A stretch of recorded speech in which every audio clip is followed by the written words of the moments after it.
At the start of the 20th century, Americans were traveling in that new invention, cars. But for African Americans, the journey was fraught with concerns about safety and traveling while black. They wanted to travel, they wanted to take their families places, and they wanted to not have their families be exposed to any kind of racism. That was an amazing thing, to be able to find out where you could eat, where you could stay, where, it was okay for black folks to do that. For the small child traveling north with his parents and not knowing all the obstacles to his safe arrival at Grandma's house. This is history. This is real. It's not imaginary that these things happened. The librarian who wants to make sure students know this part of America's history.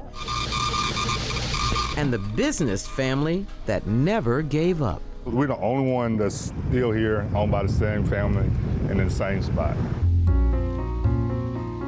Their lives all intersect with this small book, a pamphlet compiled in the 1930s by a black man, Victor Green, who worked for the railroad as a mail car carrier.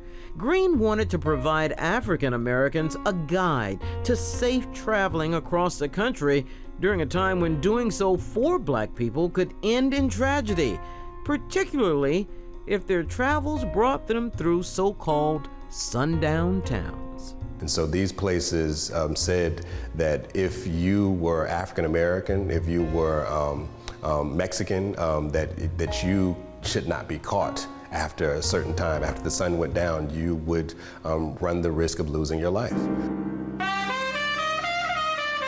We were traveling, 4 a.m. is still kind of dark. Sunlight comes up, we're going through this little small town, and my father notices that somebody's following us.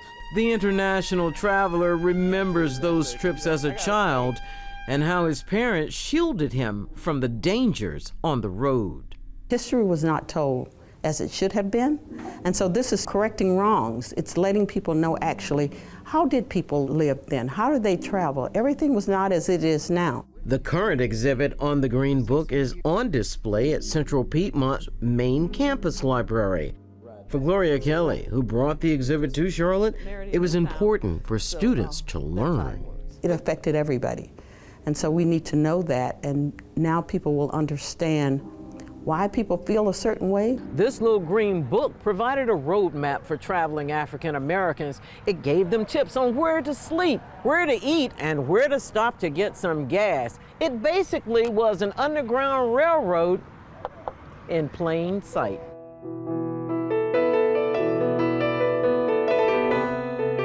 At any given time, more than 150,000 copies were in circulation. And while they were not sold everywhere, one major American company did sell it to their customers. And like the Esso company, now Exxon, was the backer of this. Because they would have dealerships for black people. Yeah, they did franchises. From 1936 until 1966, African American businesses across the country would advertise in the books. Listed by city, it provided everything from hotels to entertainment venues and restaurants. You see us right here by Billerville Luncheon. You can see the Salsa Club is on here. It's a family affair for Jermaine Blackman. His grandfather put his chicken and ribs business on Charlotte's west side at Oak Lawn and Beatty's Ford Road in 1953, and he advertised in the Green Book. Because the Jim Crow area was a hard time, and people of color needed somewhere safe to be. And that's what the Green Book is all about, being able to travel and be treated as humans, Because in losing this history, you lose the sense of what African Americans were able to accomplish for themselves. Dr. Griffin points out the traveler's pamphlet pulled back the layers that covered up the history of black businesses which thrived during segregation and survived under the separate rules. When we talk about African American history, we don't talk about African American business owners and the things that they were able to accomplish. It also kept motorists up on changes in civil rights legislation that could impact their travels.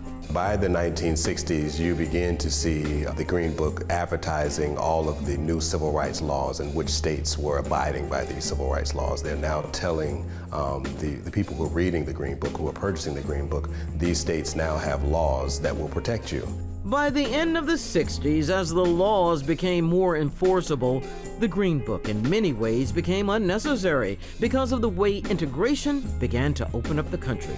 For third-generation business owner Jermaine Blackman, his family's stake in the community is firmly planted for the next generation, his children. When we remodeled, business picked up, it did, and now we have more people coming to the community, so things have picked up. We're very proud to be in this community and part of the African American history. And for this business owner and his family, the road ahead looks pretty good. For Carolina Impact, I'm B. Thompson. We hope you enjoyed the story. If you don't want to miss any more great stories about the Charlotte region, please subscribe to our YouTube channel.